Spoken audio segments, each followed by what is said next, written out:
Hello and welcome to World Today. I am Pranay Upadhyay, and today we are going to talk about how US President Donald Trump's inconsistent and unpredictable foreign policy moves has left world stunned. From Canada to Panama, from Mexico to China. Now he eyes a country which in every speech he has called a friend. And yes, we are talking about India. But what is he doing and why is he doing? This remains a big question.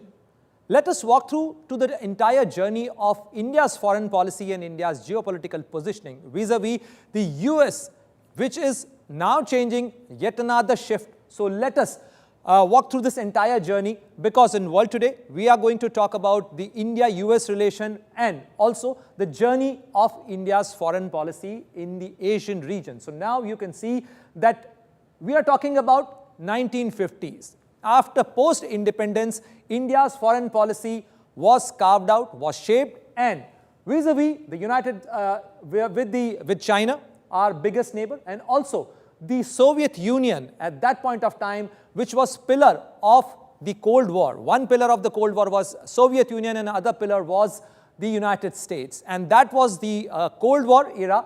If we are talking about the Hindi Chini Bhai Bhai phase, which was actually shaped during Prime Minister Jawaharlal Nehru's time, when there was a regime change, there was a government change in China, and the Communist Party came to power, and Chau En-lai visited India at that point of time in 1957, then in 1960, and that was a time when Hindi Chini Bhai Bhai time was there. But after that, let us talk to 1960s. There was another change.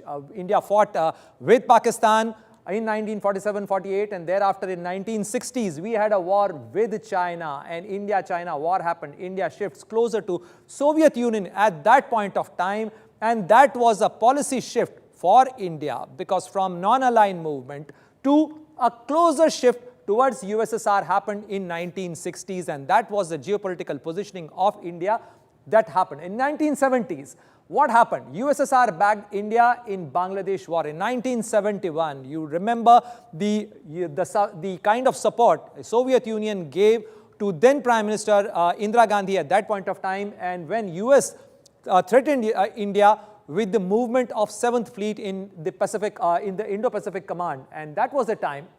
But in 80s, what happened? India-China military standoff in Arunachal happened, that to be in Somdrangchu, that was the thing that happened, and Tiananmen Square protest happened. US sanctions China, that was another shift. There, the US came to this geopolitical theater where India became important, and that was the time when then Prime Minister Rajiv Gandhi visited China, and that was a time when the Chinese per capita income and Chinese economy was smaller or lesser than the Indian economy and Indian per capita income. But thereafter, the change happened, and Henry Kissinger, the US Secretary of State, made the shift.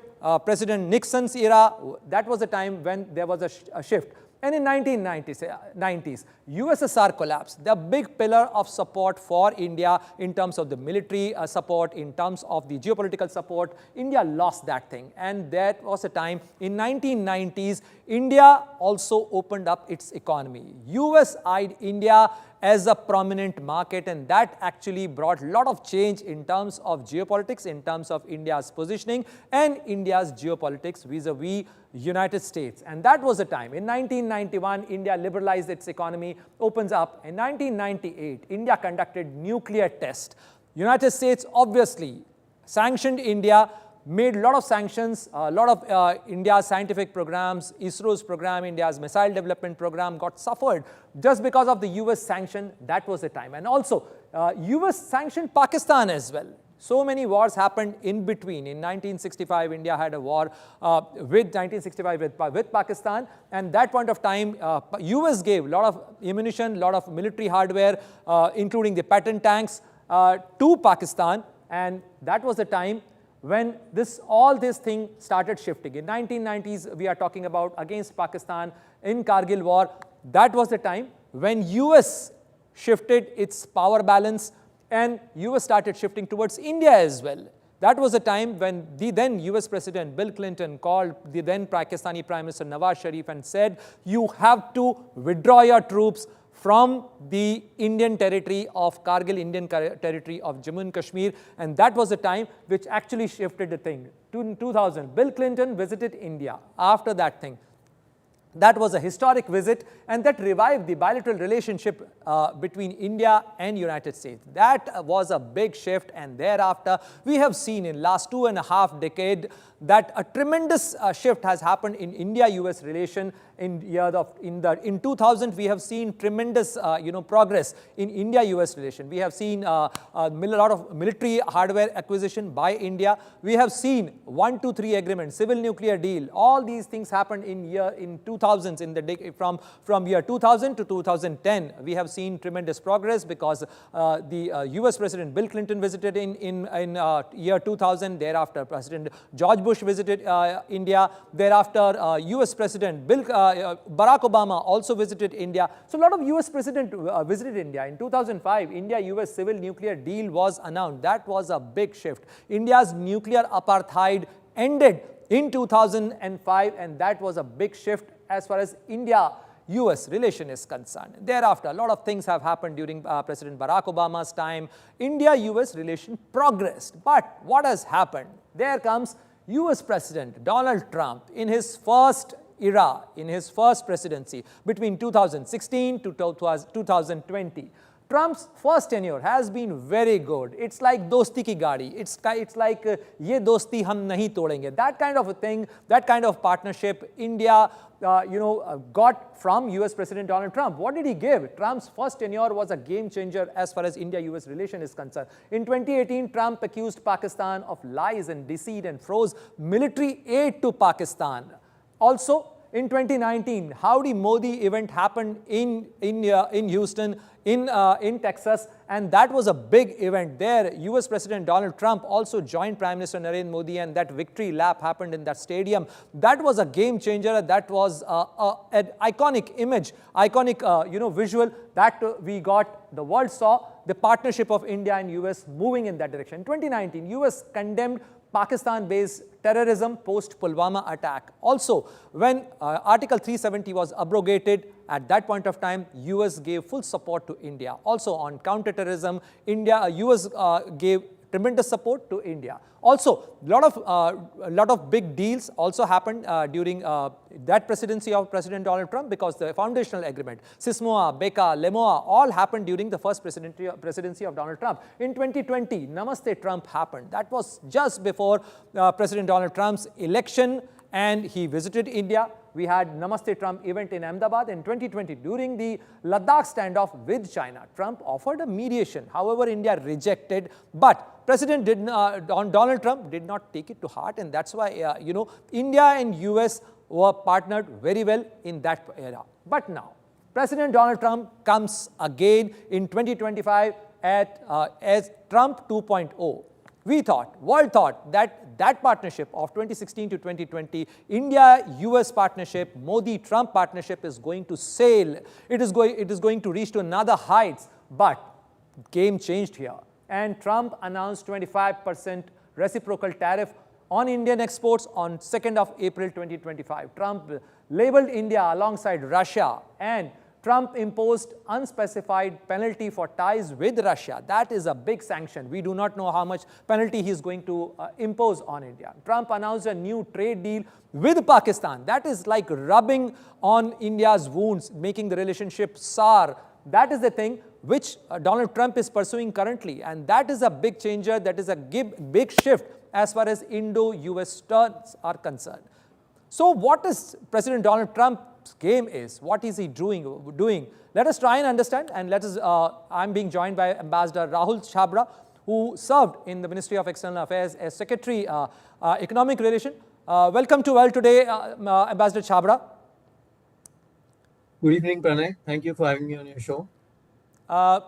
Ambassador Chhabra, my first question to you would be, how India's global positioning is evolving in the changing geopolitics, and especially with respect to President Donald Trump calling India a friend and yet imposing heavy tariffs?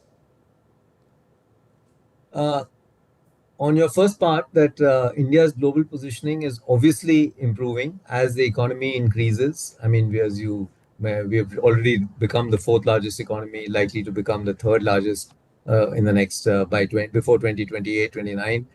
So that obviously adds a lot of economic heft to the entire status of India. So that is a very important factor when we talk about geopolitics, geoeconomics. But on the other hand, it's all, not always smooth sailing in that sense. So there is in diplomacy, I mean, of course, President Trump calls us his friend, but if there is something that he thinks is not in US interests and he needs to do something about it, well, then he's going to be tough. And that's what we are seeing. He's a transactional president. He wants the best for his own country, make America great again. So, in which case, if he needs to take on his friends also, India is one of them.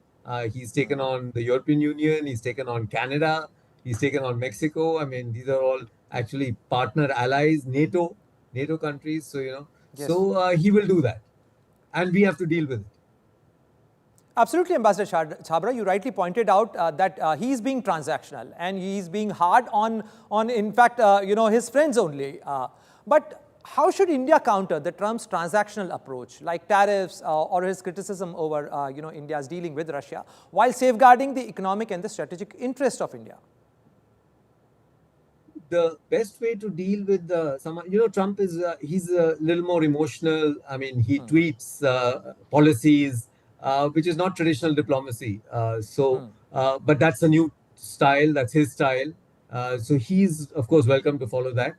We don't have to follow a tit for tat every time he tweets, or every time he says something, or he lays down a new sort of red line. We don't need to immediately react to that. We can take our time.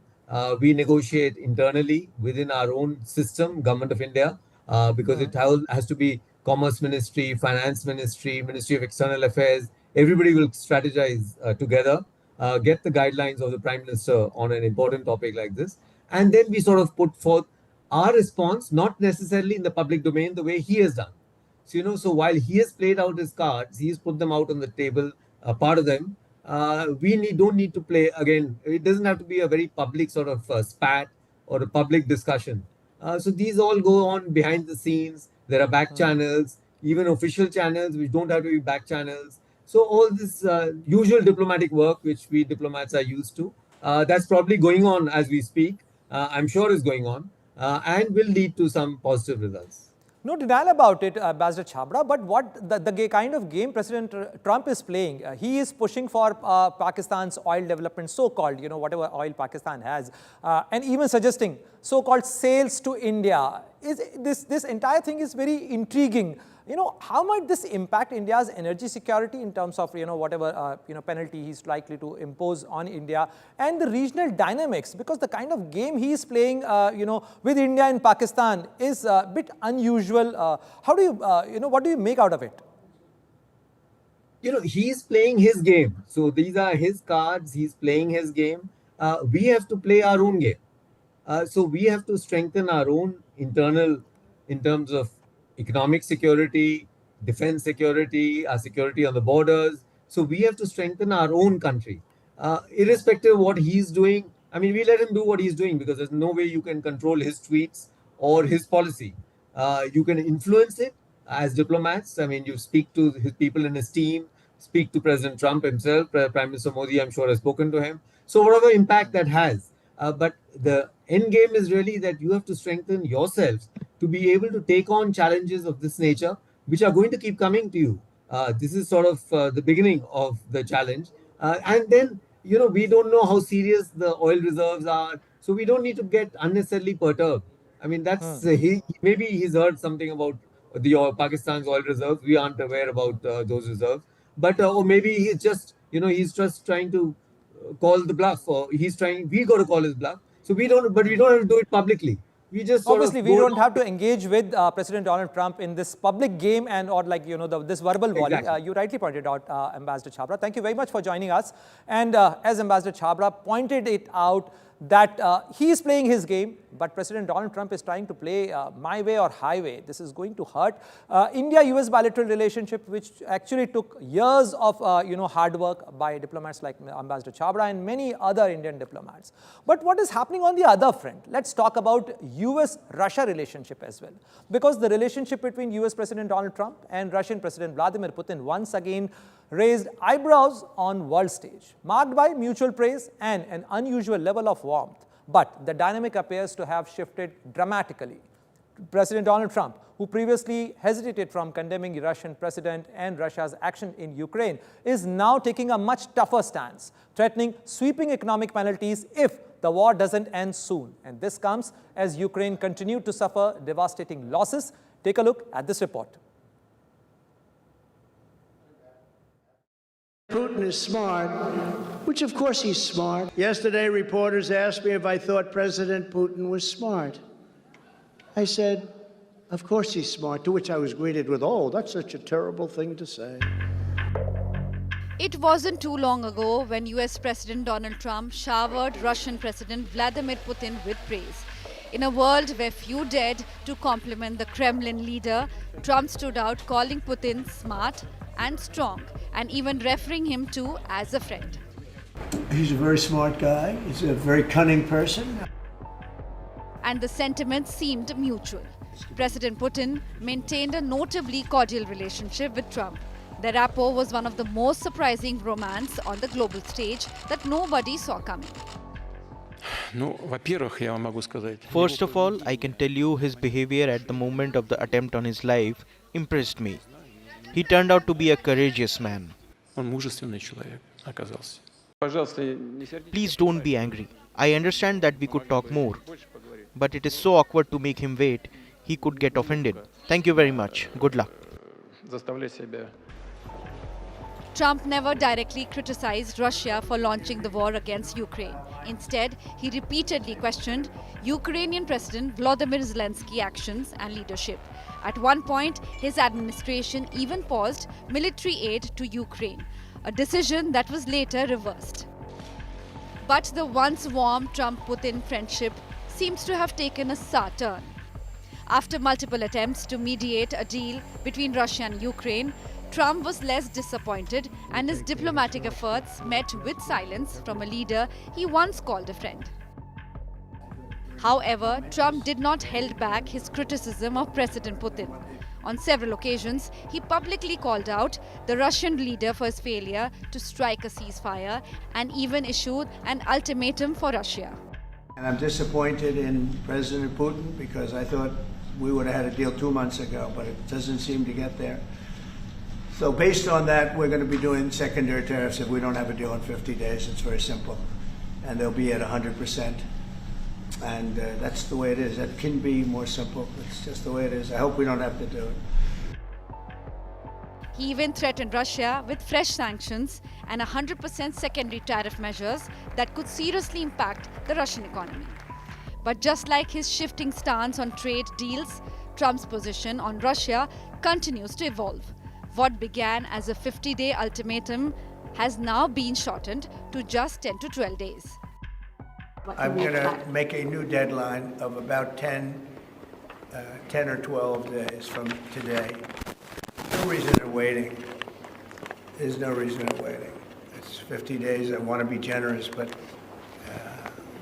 we just don't see any progress being made.